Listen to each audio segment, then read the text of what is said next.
And they return back to their own country, but in South Africa जो भी white लोग थे वो वहीं पे रुक गए और वहाँ से वापस नहीं गए. And they also form their government में मेजोरिटी वाइट पीपल थे. So they started doing their their own will, and they followed a very very harsh a policy which was known as apartheid, policy of apartheid, जिसे हम हिंदी में रंग भेद की policy कहते हैं. An apartheid policy which was on the basis of the it was a racial discriminatory policy based on the skin color. So white people जो थे वो they started segregating, they segregated and मतलब कि दे उन्होंने they follow discriminatory policy against the native people of south Africa, that is Negroes. जो वहाँ के black लोग थे उनके खिलाफ इन्होंने ये पॉलिसी फॉलो की. Then also coloured people. And यहाँ पे सब आपका दिया हुआ है जो मैंने कल बताया था. कलर्ड पीपल कौन थे? जो हु माइग्रेटेड फ्रॉम इंडिया, जिन्हें जो इंडिया से माइग्रेट होकर आई थी, या फिर उन्हें एज ए लेबरर्स लाया गया था. जो इंग्लिश गवर्नमेंट थी वो एज ए लेबरर्स उनको लेकर आई थी, क्योंकि साउथ अफ्रीका में भी इंग्लिश रूल था एंड इंडिया में भी था. सो वहाँ उन्हें काम कराने के लिए साउथ अफ्रीका लाया गया था. तो वहाँ पे आपको बहुत सारे इंडियंस मिलेंगे, तो उनको कलर्ड कहा जाता है. So against black people and colored people who migrated from India, this apartheid policy was followed, and it was very harsh policy in which white people they segregated the colored and black people, and this policy was mainly harsh for the Negroes. जो काले लोग थे उनके खिलाफ ज़्यादा harsh थी ये, because they were forbidden from trains, buses, all those things which were used by the white people, they cannot be used by the black and colored people. तो ये जगह जगह इस तरह से बोर्ड लगा देना है. देखो ये सब बोर्ड लगे हुए थे पुराने टाइम में, कि जो भी हैं ये वाइट जो ब्लैक लोग हैं वो वहाँ पर नहीं आ सकते हैं, जहाँ पे वाइट लोग जो है अपना मतलब जहाँ पे वो किसी रेस्टोरेंट में है या किसी बस में जा रहे हैं, या स्कूल कॉलेजेस है जहाँ पे वाइट के बच्चे पढ़ते हैं, तो वहाँ पे ब्लैक के और कलर के बच्चे नहीं आ सकते हैं. देन आपने पढ़ा कि how Nelson Mandela he was a leading personality and African national Congress they fought against this party policy. But Nelson Mandela, he was put behind the bars on the charge of treason. Treason means देशद्रोह के केस में उनको अंदर कर दिया गया in the Robben Islands, where he spend 28 years of his life in jail. And जब ये स्ट्रगल काफ़ी बढ़ा है, और 1960s 50s के टाइम में 54 53 के टाइम में जब पूरा वर्ल्ड का जो है एक सपोर्ट मिला है, तब जाके यहाँ पे वाइट जो डोमिनेशन थी उसने जो है ये policy they repel this policy of racial discrimination, and then the a new constitution was formed in South Africa. So it took 2 years in the formation of South Africa, which is one of the best constitutions in the world, because they have given equal rights to all the people of South Africa, whether they are white or Negro people, black people or colored people. तो constitution में ये नहीं कहा गया कि whites को हम right नहीं देंगे क्योंकि अब गवर्नमेंट जो है वो ब्लैक्स की होगी. सबको बराबरी का अधिकार दिया गया है. Now next question arises, why do we need a constitution? Why constitution, संविधान जो है उसकी आवश्यकता हमें क्यों है? Now let us see why it is important.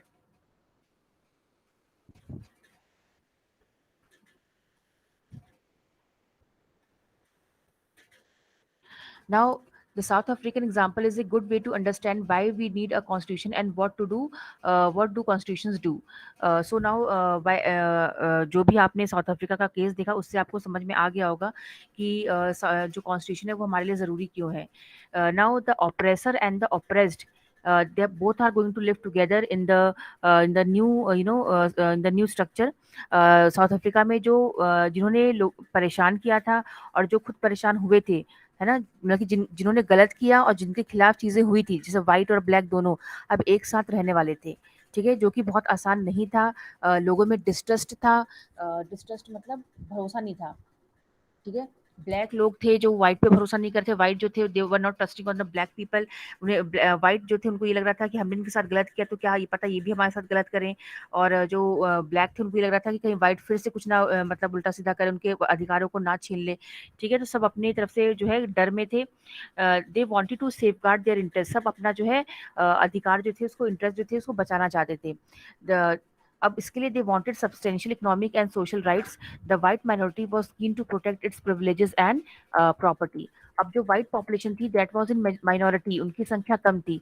So they wanted to protect their privilege and property, जो भी उनकी प्रॉपर्टी थी, क्योंकि वो देखो पहले से ही रिच थे, उन्होंने रूल किया था साउथ अफ्रीका के ऊपर, तो उनके पास जो ज़मीनें थी, जो प्रॉपर्टी थी, या जो उनके पास अधिकार थे, प्रिविलेजेस थे, वो बहुत ज़्यादा थे। ठीक है, तो उन्हें ये डर था कि हमारे प्रिविलेजेस और अधिकार हमसे, प्रॉपर्टी हमसे छीन ना ली जाए गुस्से में, मतलब ये लोग जो है नया संविधान बनने के बाद, नई गवर्नमेंट आने के बाद ये हमसे जो है ले ना ली जाए, तो उन्हें ये डर था। After long negotiations, both parties agreed to a compromise. The whites agreed to the principle of majority rule and that of one person one vote. ठीक है, तो फिर जो है दोनों तो काफी मतलब डिस्कशन हुआ है, काफी बातें हुई हैं, और फिर इन लोगों में आपस में जो है सहमति बन के तैयार हुई। तो ये काफी वो ऑलरेडी यही सब चीजें जो हम पढ़ चुके हैं कि किस तरह से आपस में काफी डिस्कशन हुआ, डिबेट हुआ, दोनों ने अपने जो है डिसाइड किया कि सबको अधिकार दिया जाएगा, तो इस तरह से जो है समझौता हुआ। तो अब हम देखते हैं कि why a constitution is important. So this point is very important, this all these 4 5 points, ये जो है 1 2 3 and 4, all these four points are very important to support that constitution is very important, for the proper functioning of the government, and also for the welfare of the people. Now what is the first point? First, it generates a degree of trust and coordination that is necessary for different kind of people to live together. The first important importance of constitution is that it generates among the people of the country a degree of trust and coordination. Trust means आप जानते हो विश्वास, and coordination means लोग एक साथ मिलजुल कर काम करते हैं, कोऑर्डिनेशन के साथ काम करते हैं, उन्हें पता है कि हमारे क्या अधिकार हैं और हमारे क्या ड्यूटीज है। क्यों? क्योंकि ये सब संविधान में, हमारे जैसे इंडिया का संविधान है या किसी वर्ल्ड का कोई भी संविधान हो, तो उसमें सब दिया होता है। हमारे इंडिया में तो रिटर्न कॉन्स्टिट्यूशन, तो written it is given that what are the duties of the government, what are the power of the government, what is the duty of the citizens, and powers of the rights of the citizen. So everything is given in the written form in the constitution. So government and the citizens, they act according to the constitution, only provisions of the constitution. So they have a faith in the constitution, and they have so that's why they act in coordination with each other. तो लोगों में विश्वास है कि उनके साथ कुछ गलत नहीं हुआ। क्यों? अब जैसे हम लोग इंडिया के नागरिक है, तो हमें पता है कि हमारे, अगर हमारे सरकार भी जो है हमसे हमारे मौलिक अधिकार नहीं छीन सकती, हमारे साथ गलत नहीं कर सकती है।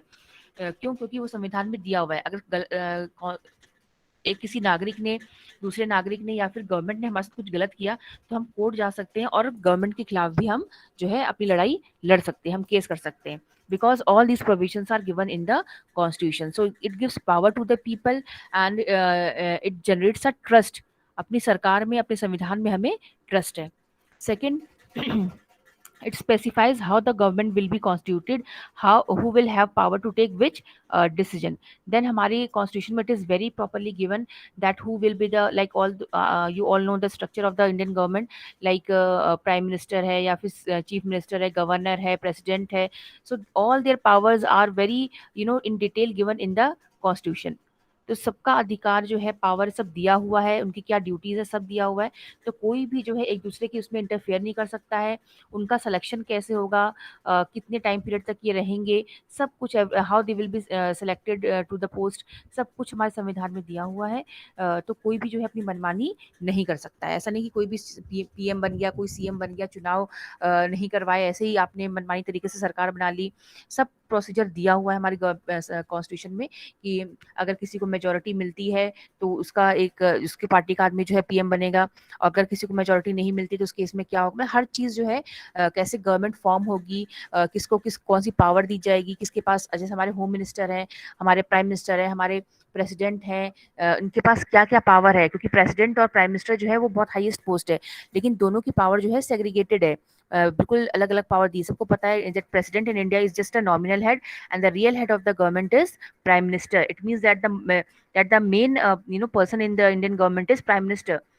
Why? Because it is given in the Indian constitution, whereas in USA, America, the real head of the government is president. There is no such post as prime minister. In their constitution they have given all the power to the president and the congress. जो उनकी कांग्रेस होती है, जो उनका group होता है ministers का, उनको सारी पावर दी गई है।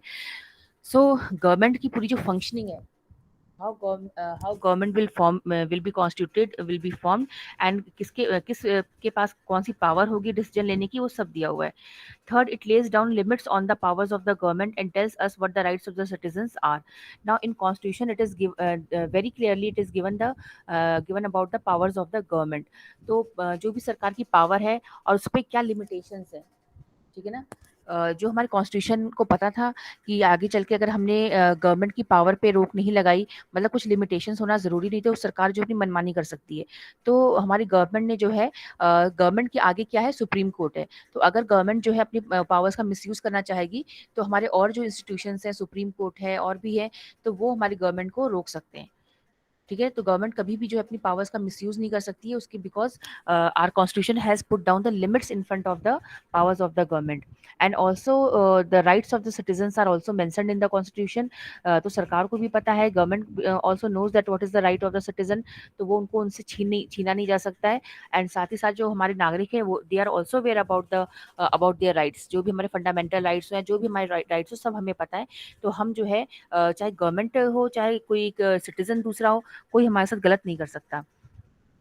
Then it expresses the aspirations of the people about creating a good society.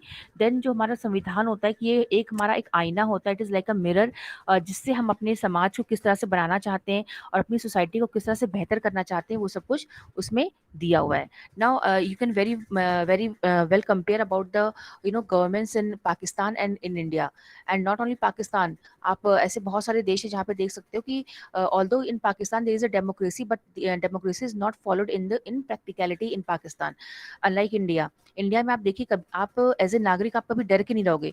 India में चाहे मुस्लिम हो, जो कि माइनॉरिटी में है, वेदर यू आर क्रिश्चियन और जैनिज्म और बुद्धिस्ट पीपल, जो कि हमारे देश में माइनॉरिटी जिनको कहा जाता है, मतलब इनकी संख्या भारत में कम है, but still they are also living freely. They are also receiving education. They are freely following their education, their culture, tradition, and in fact government is supporting them in different in different ways.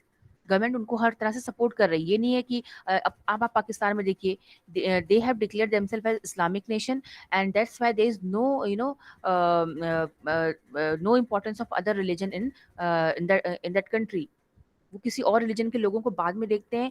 जैसे हमारे India में क्या है कि अगर कोई job है तो उसमें हर धर्म के व्यक्तियों को प्रॉपर रिप्रेजेंटेशन मिलता है. ऐसा नहीं कि हम पहले हिंदुओं को जॉब देंगे, उसके बाद मुस्लिम्स को देंगे या क्रिश्चियंस को देंगे. लेकिन पाकिस्तान में ऐसा ही होता है कि अगर आप इस्लामिक हैं, मुस्लिम हैं, तो आपको सबसे पहले प्रेफरेंस दी जाएगी. अगर आप नहीं है तो फिर आपको जो है शायद वहाँ पे पूछा भी ना जाए. तो ऐसा हमारे भारत में नहीं है. आप एज ए नागरिक आप कभी भी डर के माहौल में नहीं रहते हैं. आप कोई भी दूसरा रिलीजन का भी व्यक्ति यहाँ पे खुल के रह सकता है, अपना जो है अपने कल्चर एंड ट्रेडिशन को फॉलो करता है. देखिए मदरसाज हमारे देश में है, जो क्रिश्चियंस होते हैं वो अपने बड़े बड़े उन्होंने कॉलेजेस ओपन कर रखे हैं, जिसमें वो क्रिश्चियंस को एडमिशन देते हैं. तो ये ऐसे ही फ्रीडम जो है वर्ल्ड में जो है डेमोक्रेटिक कंट्री में ही मिलती है, स्पेशली इंडिया में, और कहीं आपको देखने को नहीं मिलेगी. So these are the four, because India has a very strong constitution. And अभी तक हमने जो है कभी भी हमारे देश में मिलिट्री कूप नहीं हुआ है. तख्ता पलट आप जानते हो, जैसे पाकिस्तान में हर दूसरे 3-4 बार तख्ता पलट हो चुका है. वहाँ पे जो है परवेज मुशर्रफ जो थे, उन्होंने प्राइम मिनिस्टर को भगा के वो खुद प्रेसिडेंट बन गए. और ऐसे बहुत सारे देशों में होता है, क्योंकि वहाँ पे संविधान बहुत स्ट्रांग नहीं है. बट इंडिया में आज तक आपने कभी नहीं देखा होगा कि कोई आर्मी का बंदा जो है उसने पीएम को हटा दिया या सरकार पे कब्जा कर लिया या किसी और ने कुछ ऐसा कर दिया. ऐसा कभी भी नहीं हुआ है, क्योंकि हमारी जो संविधान है वो काफ़ी स्ट्रांग है. और हमारी गवर्नमेंट जो है वो भी जो है संविधान के अकॉर्डिंग ही चलती है. Now making of the Indian constitution. Now after South Africa we are going to study about the making of the Indian constitution, कि हमारी जो भारत का संविधान है वो किस तरह से बन के तैयार हुआ. नाउ आप इसकी you already know about the background story of the Indian partition and making of the constitution. आपको पता होगा कि आज़ादी से पहले ही जो है एक पूरा प्लान बन चुका था. ब्रिटिशर्स जो थे उन्होंने इंडिया को बता दिया था, इंडियन जो लीडर्स थे, कि आपका जो है 1947 में जो है आपको 46 में जो है आपको फ्रीडम मिल जाएगी. और तभी से जो है मतलब आपको जान के हैरानी होगी कि हमारा जो संविधान था उसके बनने का प्रोसेस इंडिया की आज़ादी से पहले ही शुरू हो गया था, इन 1946. ठीक है, 1946 में ही स्टार्ट हो गया था, जबकि 1947 में हमें आज़ादी मिली है. तो ये 1 साल पहले ही स्टार्ट हो गया था, क्योंकि हमें पता चल चुका था कि हमें आज़ादी मिल जाएगी अगले साल तक.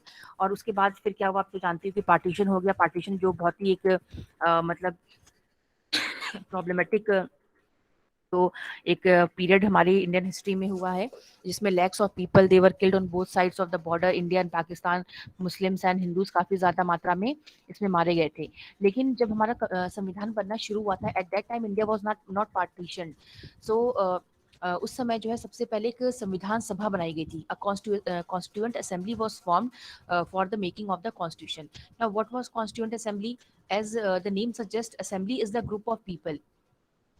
ग्रुप ऑफ पीपल मीन्स ऐसा नहीं कि किसी भी आदमी को ले लिया गया, क्योंकि आपको पता है जनसंख्या इतनी ज़्यादा है कि आप जो है हर आदमी को संविधान बनाने के प्रोसेस में आप इन्वॉल्व नहीं कर सकते।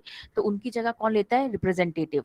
ठीक है, रिप्रेजेंटेटिव मतलब जैसे कि नाइन्थ ए का एक मॉनिटर है, तो वो आपका रिप्रेजेंटेटिव है, वो आपकी बातों को आगे रख सकता है, आपकी प्रॉब्लम्स को। उसी तरह से मान लो हिंदूज के जो पढ़े लिखे लोग होंगे, मिनिस्टर्स होंगे, वो रिप्रेजेंटेटिव बन गए। ट्राइबल जो हमारे जनजातियां हैं उनकी बन गए, मुस्लिम्स के बन गए, क्रिश्चियन, मतलब हर आदमी को, जितने भी इंडिया में जाति के लोग थे, धर्म के लोग थे, रीजन के लोग थे, हर वहां से लोगों को जो है पढ़े लिखे लोग जो थे, समझदार थे, उनको बुलाया गया और उनको संविधान सभा में एज ए मेंबर बनाया गया। So starting में India had more than 400 members in the Constituent Assembly. Basically constituent assembly है क्या? कॉन्स्टिट्यूएंट मतलब कॉन्स्टिट्यूशन बनाने वाला जो था, और असेंबली को आप जानते हो ग्रुप ऑफ पीपल। सो ऐसे लोगों का ग्रुप जो कि संविधान को बनाने वाले थे, इसलिए उनको संविधान सभा या कॉन्स्टिट्यूएंट असेंबली कहा गया। So basically constituent assembly is the group of people who were suppose to form the constitution, जिन्हें कॉन्स्टिट्यूशन बनाना था, डिस्कशन और पूरा जो है प्रोविजंस को डिसाइड करना था। और कॉन्स्टिट्यूंट असेंबली में representatives were chosen from different parts of India, from different region, caste and different religion. हर जगह से जो है इनके रिप्रेजेंटेटिव्स को चुना गया। So there were more than 400 members in the constituent assembly. But after the partition, when partition के बाद क्या हुआ कि जो भी मुस्लिम्स थे वो चले गए, और हमारे कॉन्स्टिट्यूंट असेंबली का जो है स्ट्रेंथ वो भी कम हो गया। सो मोर देन 400 से जो है घटकर हमारी संविधान सभा का स्ट्रेंथ कितना हो गया? 299। सो 299 members were left in the constituent assembly. तो आपको सबसे पहले कॉन्स्टिट्यूएंट असेंबली समझना है। कॉन्स्टिट्यूएंट असेंबली एक सभा थी, संविधान सभा, और इसमें 299 मेंबर्स थे, और इनका काम क्या था? पूरा डिटेल में जो है संविधान को बनाना, उसमें जो इम्पोर्टेंस जो है चीज़ों को इंक्लूड करना, जो जरूरी नहीं है उनको हटाना, मतलब ये सारा काम जो था कॉन्स्टिट्यूएंट असेंबली का था। तो उसके बाद जो है वो यहाँ पे दिया हुआ है, कॉन्स्टिट्यूएंट असेंबली। तो ये सब कई चीजें दी हुई, लेकिन इतना आपको पढ़ना नहीं है अभी। ठीक है, तो यहाँ से दिया हुआ है। अच्छा, कॉन्स्टिट्यूएंट असेंबली के लिए जो इलेक्शंस भी करवाए गए थे, अपना रिप्रेजेंटेटिव चुनने के लिए इलेक्शंस भी हुए थे। ये सब मैं आपको बता चुकी कि 1946 में ही से ही जो है आपका संविधान बनना स्टार्ट हुआ था। लेकिन पार्टीशन के बाद जो है divided Indian assembly of India and that of Pakistan, the constituent assembly that wrote Indian constitution had 299 members. As I said, the assembly adopted the constitution on 26 November 1949. तो हमारा जो संविधान है वो 26 नवंबर 1949 में अडॉप्ट किया गया, उसको अपनाया गया, लेकिन वो लागू नहीं किया गया। ठीक है, सिर्फ अपनाया गया, मतलब तय हो गया कि अच्छा यही हमारा कॉन्स्टिट्यूशन होगा, इसके जो प्रोविजंस है बिल्कुल सही है, so we are going to adopt this particular constitution. This decision was taken in on 26 November 1949. But in 1950, 26 January 1950 जो है हमारा संविधान लागू हुआ पूरे भारत में, उसको इम्प्लीमेंट कर दिया गया। जितने भी मिनिस्टर्स थे, हमारे जो सिविल सर्विसेज सर्वेंट्स थे, सबको आदेश दे दिया गया कि अब हमारा संविधान लागू हो चुका है, और जो हमारी सरकार है, जो लोग हैं, वो अब इस तरह से जो है पूरा देश चलेगा। और इसीलिए हम इसको जो है रिपब्लिक डे सेलिब्रेट करते हैं। We celebrate 26 January as republic day every year. So 26 जनवरी को जो है देखो 26 जनवरी जो है हमारी बहुत ही इंपॉर्टेंट डे, क्योंकि 26 जनवरी 1930, 26 जनवरी 1930 को जो है लाहौर कांग्रेस सेशन हुआ था, जिसमें ये डिसाइड किया गया था कि हम 26 जनवरी को अपना इंडिपेंडेंस डे मनाएंगे। ठीक है, जब भी हमें आज़ादी मिलेगी तो हम 26 जनवरी को अपना इंडिपेंडेंस डे मनाएंगे। लेकिन हमें आज़ादी कब मिली? अगस्त में मिला, 15 अगस्त को हमें आज़ादी मिली है। तो अब हम उस दिन तो हम 26 जनवरी को इंडिपेंडेंस डे तो नहीं मना सकते थे, तो इसलिए हमने कहा लेकिन ये जो हिस्टोरिक डेट था, तो हमें इसको भी ना कहीं यूज़ करना था 26 जनवरी को। तो इसीलिए इस डेट को जो है संविधान इसलिए 26 नवंबर को ना लागू करके 26 जनवरी को लागू किया गया। 2-3 महीने रुक गए, और 2 महीने रुके, और फिर 26 जनवरी को इसको लागू किया गया, ताकि इस डेट को भी हम जो है इम्पोर्टेंस दे पाएँ। और इसीलिए 26 जनवरी को हम हर साल रिपब्लिक डे सेलिब्रेट करते हैं, क्योंकि इस दिन हमारा संविधान बन के हमारा संविधान लागू हुआ था। और जो है हम जो है एक इंडिपेंडेंट नेशन तो हो ही गए थे, लेकिन जो है हमारा जो इंटरनल रिपब्लिक मीन्स क्या होता है, republic is a country who is externally and internally free to take its own decision. ठीक है, मतलब हम बाहरी डिसीजन और अंदर जो हमारे डिसीजन है उसे लेने के लिए हम पूरी तरह से स्वतंत्र होते हैं। अब हमारे ऊपर कोई बाहरी ताकत नहीं है, क्योंकि उससे इससे पहले जो है ब्रिटिश जो गवर्नमेंट थी, they used to take all decisions on behalf of India. India के, भारत के सारे डिसीजन कौन लेता था? English people, English government. But after this 26 जनवरी जो है अब हम रिपब्लिक हो चुके थे, क्योंकि हम इंटरनली और एक्सटर्नली बिल्कुल फ्री थे। तो ये सब आपने देख लिया। अब इसमें ये कुछ हमारे जो संविधान सभा के मेंबर्स थे उनका जो है नाम दिया गया। तो आपको ये आंसर आना चाहिए कि when was Indian constitution adopted. तो अडॉप्ट कब हुआ था? 26 नवंबर 1949 में, and it came into effect on 26 January 1950। That's why we celebrate Republic day every year. Now ये सब दिया हुआ है इसमें कि किस तरह से जो है वन बाय वन जो है हमारा संविधान सभा के बारे में काफ़ी डिस्कशन हुआ। हमारे संविधान को बनने में 2 साल जो है 2 साल और 18 दिन ऐसे कुछ लगे थे, बीच में कहीं लिखा होगा। मतलब हमारा संविधान जो है वो काफ़ी लेंदी है। ठीक है, the members deliberated for 114 days spread over 3 years. ठीक है ना, 3 साल तक मतलब इस पे बात होती रही है। तो कम से कम सही यहाँ पे नहीं दिया हुआ है, लेकिन 2 साल लगे थे। 2 साल कुछ महीने और 18 दिन ऐसे कुछ लगे थे, तो मैं आपको बता दूंगी। और देखो, एक तो हमारी कॉन्स्टिट्यूंट असेंबली थी, तो कॉन्स्टिट्यूंट असेंबली ने क्या किया, पूरा जो है बहुत सारे क्लॉजेस प्रोविजंस लाके जो है हमारे इंडियन कॉन्स्टिट्यूशन में डाल दिए। हमने पूरी दुनिया से बोरो किया, हमने जर्मनी के संविधान से लिया, हमने इंग्लैंड की संविधान से लिया। अब आप देखेंगे ना, जो हमारा पूरा जो गवर्नमेंट का सिस्टम है मेनली हमारा इंग्लैंड के उस पर बेस्ड है, क्योंकि इंग्लैंड ने ही हमारे पर रूल किया था। तो जो वो चला रहे थे उसी को हमने कंटिन्यू कर दिया। और जैसे हमारे इंडिया में लोकसभा है, राज्यसभा है, 2 टायर ऑफ गवर्नमेंट है, पार्लियामेंट है, प्राइम मिनिस्टर है। तो ये सब जो चीज़ें हमने ये सिस्टम लिया है गवर्नेंस का, we have borrowed it from England only, because England में भी आपके प्राइम मिनिस्टर हैं, और वहाँ पर भी House of Commons and House of Lords है। ठीक है, लोकसभा राज्यसभा की तरह से। तो उनसे हमने ये चीज़ बोरो कर ली, और उन्हीं के ऊपर हमारा मेनली जो हमारा संविधान है, हमारा जो गवर्नमेंट का सिस्टम है, वर्किंग है, सब उन्हीं के ऊपर बेस्ड है। लेकिन कुछ चीज़ें हमने दूसरी कंट्रीज से भी लिया है। जैसे हमने we have borrow fundamental right from America, USA से हमने बोरो किया है। देन हमने इमरजेंसी का जो प्रोविजन है वो हमने जर्मनी से बोरो किया है। तो ऐसी बहुत सारी चीज़ें जो हमने डिफरेंट डिफरेंट कंट्री से बोरो की है। So it took 2 years, some month and 18 days in the completion of the this finalisation of the constitution. But उससे पहले क्या हुआ था कि हमारी जो संविधान सभा थी, कॉन्स्टिट्यूंट असेंबली, उसने काफ़ी मेहनत की, और बहुत, क्योंकि हज़ारों हज़ारों उसमें क्लॉजेस बनाए गए, लाखों क्लॉजेस बनाए गए। लेकिन अब उसको छांट कर पूरी बुक तैयार करना, उसके लिए जो है 7 मेंबर की कमेटी बनाई गई, जिसका नाम था ड्राफ्टिंग कमेटी। ठीक है, क्या नाम था? ड्राफ्टिंग कमेटी, जिसके चेयरमैन कौन बने? B.R. अम्बेडकर। ठीक है, सो ड्राफ्टिंग कमेटी सबसे ऊपर थी कॉन्स्टिट्यूंट असेंबली। कॉन्स्टिट्यूंट असेंबली में जो है अपना काम कर दिया उसने, बहुत सारे, उसमें 299 मेंबर्स थे। उन्होंने सारे जो थे प्रोविजंस लाके वो उन्होंने डाल दिया। उसको था ना रफ वर्क करना, तो सारे रफ वर्क कर लिए, लेकिन उसको फाइनल जो है उसको जो है एक प्रोवाइड करना, वो किसको दिया गया? ड्राफ्टिंग कमेटी को। ड्राफ्टिंग कमेटी में 7 मेंबर्स थे जो कि हाईली एजुकेटेड थे, and it was chaired by doctor B.R. Ambedkar, he was the head. And उनके अंदर 6 और लोग थे, जिन्होंने बहुत ही अच्छे से, मतलब इसको पूरा जो है प्रॉपर वर्ड्स में, प्रॉपर लाइन, प्रॉपर सिस्टम में कन्वर्ट किया। अच्छा, जब कॉन्स्टिट्यूंट असेंबली ने पूरा बना दिया ना, उसके बाद पूरा मीडिया के सामने आया है, जर्नलिस्ट को, न्यूज़पेपर को, सब न्यूज़ चैनल्स को, सबको बुलाया गया, उनके सामने सारी बातें रखी गई कि संविधान में ये चीज़ें इंक्लूड की जा रही हैं। फिर उस पर काफ़ी डिस्कशन हुई, ओपन डिस्कशन हुआ, पूरे इंडिया के सामने उसको दिखाया गया। उसके बाद जाके जो है ड्राफ्टिंग कमेटी ने इसको फाइनल जो है एक उसमें ड्राफ्ट में तैयार किया है। तो ड्राफ्टिंग कमेटी में सोचो कि लाखों चीज़ों में से चुनकर जो है पूरा फाइनल उसको ड्राफ्ट प्रोवाइड करना, it is a very tough task.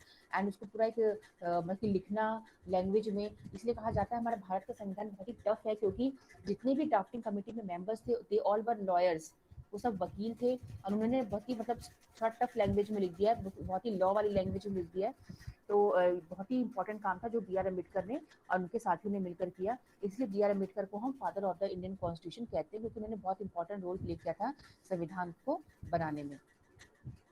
तो ये जो था हमारे इंडियन संविधान का जो है पूरा सिस्टम था। हमारे संविधान में आपको समझ लीजिए कि 12 बुक किताबें हैं, 12, ठीक है, 12 किताबें हैं हमारे में, और मोर देन 400 आर्टिकल्स हैं, बहुत सारे आर्टिकल्स हैं।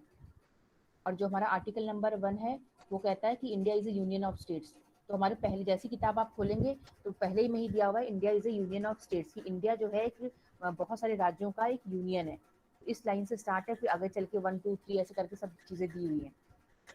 Now guiding values of the Indian constitution, हमारे जो भारतीय संविधान बना था उसको बनाने में कौन कौन सी जो वैल्यूज हैं वो काम आई थी, और किस मतलब चीज़ों को देख देख के हमारा संविधान जो है वो बनाया गया था, ठीक है। तो इसमें आपको पता ही कि महात्मा गांधी ने एक बहुत ही इंपॉर्टेंट रोल प्ले किया था हमारे संविधान को बनाने में।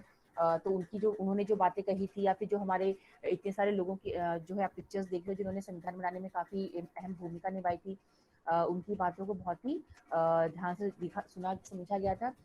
This dream of India that has eliminated inequality was shared by doctor Ambedkar. अब जो डॉक्टर अम्बेडकर थे वो क्या चाहते थे कि हमारे संविधान में क्या दिया जाए, बराबरी का अधिकार दिया जाए सभी को। Social economic and political equality should be given to all the people, specially Dalits, untouchables, क्योंकि उनका बहुत ज़्यादा शोषण हुआ है, उनका एक्सप्लॉटेशन हुआ है पुराने ज़माने से ही। तो उनको जो है जनरल कास्ट के बराबर लाना बहुत ज़रूरी है, and for that they should be given special reservation and special उन्हें प्रोविजन देना ज़रूरी है। एंड दैट्स वाई जो हमारे संविधान में आप देखेंगे तो इनको जो शेड्यूल कास्ट हैं, जो शेड्यूल ट्राइब्स हैं, उनको जो है रिजर्वेशन दिया गया है पढ़ाई में, एजुकेशन में, जॉब में, ताकि वो जो है उनकी भी ग्रोथ हो सके और वो भी समाज में बराबरी का अधिकार उनको मिल सके। He often bitterly criticized Mahatma Gandhi and his vision. In his concluded speech to the Constituent Assembly, he stated his anxiety very clearly. लेकिन देखो बी आर अम्बेडकर जो थे ना, उन्हें मतलब क्योंकि उन्होंने खुद ये फेस किया था इनइक्वालिटी, क्योंकि वो खुद एक शूद्र कास्ट से थे, तो उन्हें ये डर था कि कहीं ऐसा ना हो कि जो है उन्होंने लास्ट में ये भी कहा था कि भारत जो है ऐसा देश है जहाँ पे जो शूद्र हैं, अनटचेबल्स हैं, उनको इकोनॉमिक अधिकार तो सरकार दे देगी, संविधान दे देगा इकोनॉमिक एंड पॉलिटिकल अधिकार, लेकिन समाज में सोशल राइट उन्हें कभी भी मिलने वाला नहीं है, कभी भी उन्हें जो है बराबरी का अधिकार नहीं मिल पाएगा। ये सब मतलब काफ़ी डिस्कशन हुआ था, लैंग्वेज को लेके भी काफ़ी डिस्कशन हुआ।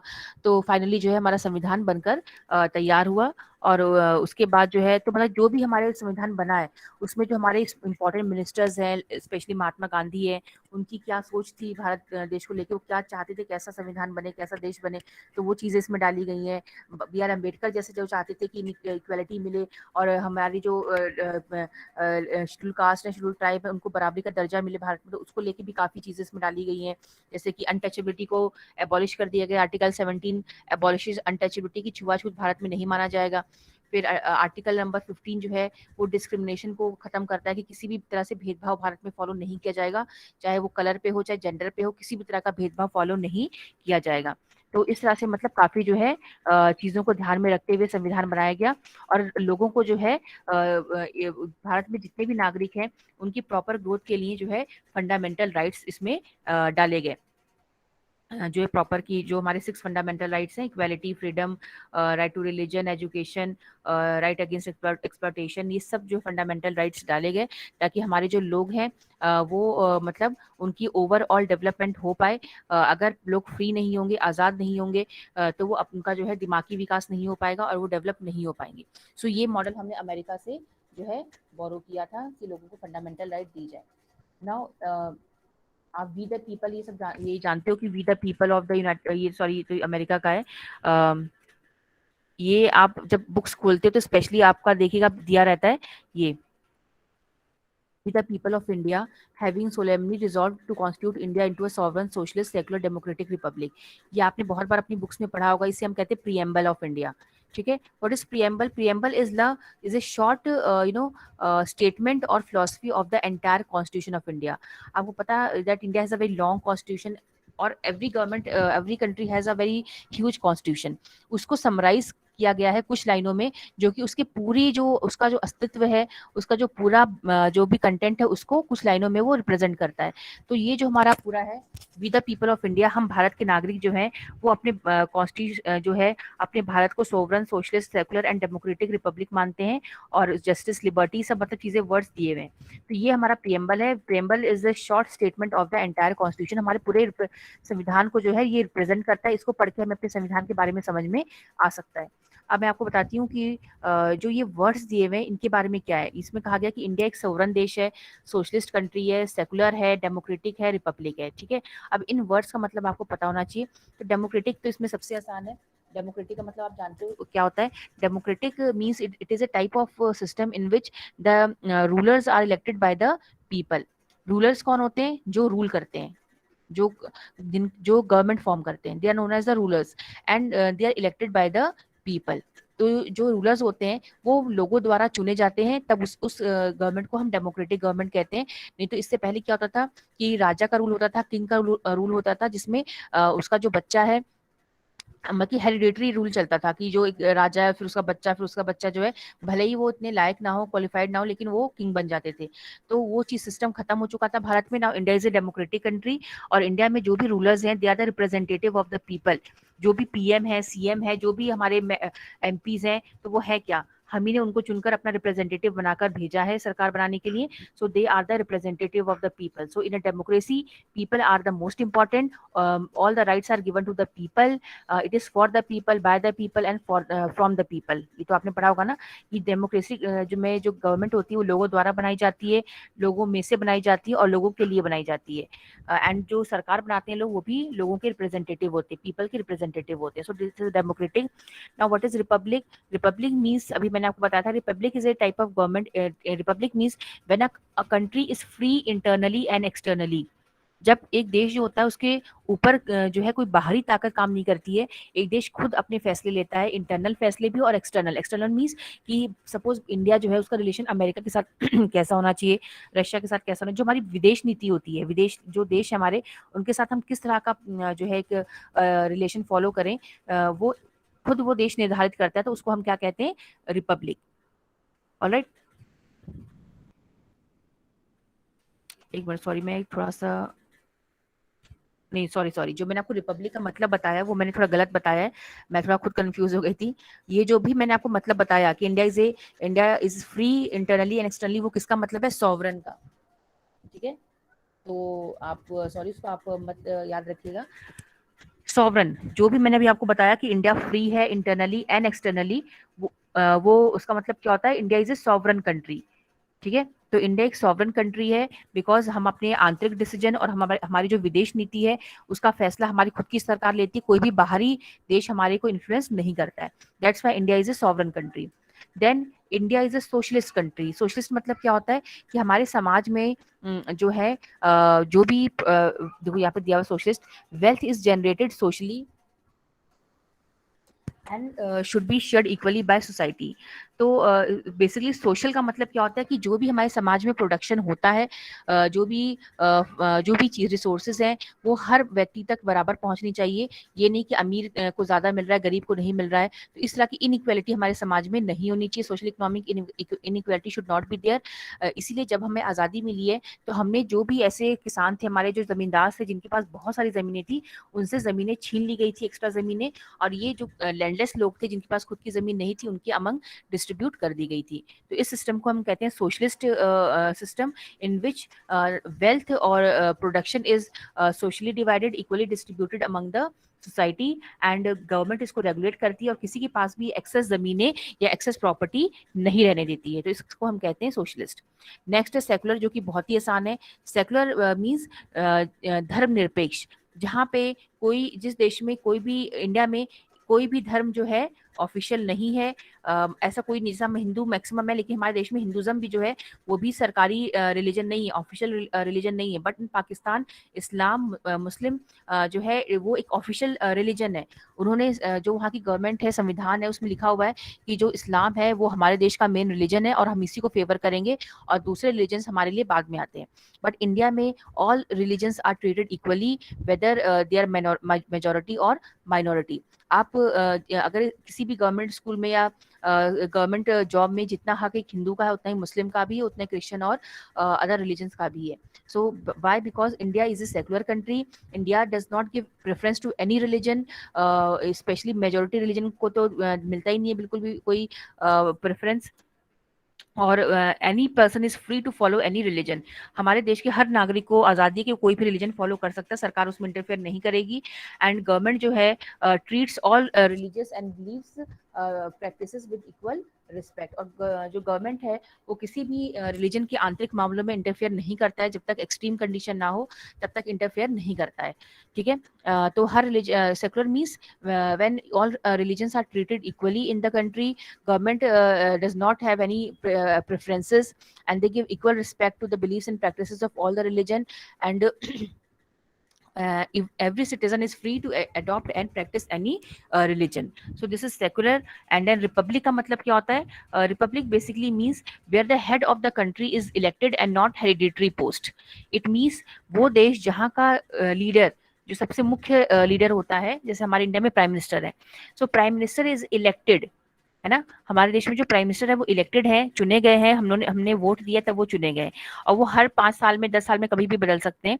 तो प्राइम मिनिस्टर जो है, जो leader of the country is elected, and वो किसी भी राजा का बेटा नहीं है, मतलब कोई हेरिडिटरी पोस्ट नहीं है। What is hereditary post? Hereditary post मैंने आपको बताया कि अगर एक कोई देश है जहाँ पे एक किंग का रूल है, फिर वो उसकी डेथ उसका बेटा बन गया, फिर उसका बेटा बन गया, तो इसको हम हेरिडिटरी सिस्टम कहते हैं, जहाँ जिसको हम वो कहते हैं परिवारवाद, कि एक ही परिवार का आदमी जो है वो लीडर बन रहा है, तो इसको हम हेरिडिटरी कहते हैं। तो अगर किसी देश में ऐसा सिस्टम है तो वो रिपब्लिक नहीं हो सकता। ठीक है। रिपब्लिक होने के लिए जरूरी है कि जो हेड ऑफ द कंट्री है ही शुड बी इलेक्टेड, उसका इलेक्ट होना जरूरी है। तो इंडिया में क्या है, हमारा प्राइम मिनिस्टर हमारे हेड है और वो इलेक्ट किए जाते हैं, उनका हेरिडिटरी पोस्ट नहीं है। ऑलराइट। तो ये सारी जो है आपकी इंपॉर्टेंट पॉइंट्स है हमारे संविधान में, और इस ये जितने पॉइंट्स हैं आप इनको जो है अच्छे से पढ़ लेंगे। आई होप आपको ये सब समझ में आ गया होगा। तो ये जो मैंने आपको बता दिया, ये आपका टॉपिक जो है चैप्टर खत्म होता है। अब इसमें जो भी इंपॉर्टेंट चीजें मैंने आपको बताई, जैसे कि what is constitution, preamble, sovereign, Republic, तो रिपब्लिक का पूरा डेफिनेशन दिया था। Head of the state is an elected person and not a hereditary position. ठीक है। तो ये सबका जो है एक बार आप पढ़ लेंगे, और इसका जो है आप जो है मैं आपको नोट्स और क्वेश्चन आंसर्स भेज दूंगी, आप उसको कर लीजिएगा और अपने आप भी बना के आप कर सकते हैं। तो ये हमारा चैप्टर जो है वो ओवर होता है। If you have any doubt you can ask me. Basically इसमें आपको क्या पता होना चाहिए, what is constitution, why do we need constitution, then हमारा संविधान कब बना था, कब उसे लागू किया गया था, और अपार्थीड सिस्टम क्या है, एंड देन हमारा संविधान जो है उसमें कौन कौन से इंपॉर्टेंट टर्म्स हैं जो मैंने अभी आपको बताए थे। तो इतना आप जो है इसको तैयार कर लेंगे। तो ये हमारी क्लास ओवर होती है। Thank you class. Thank you ma'am.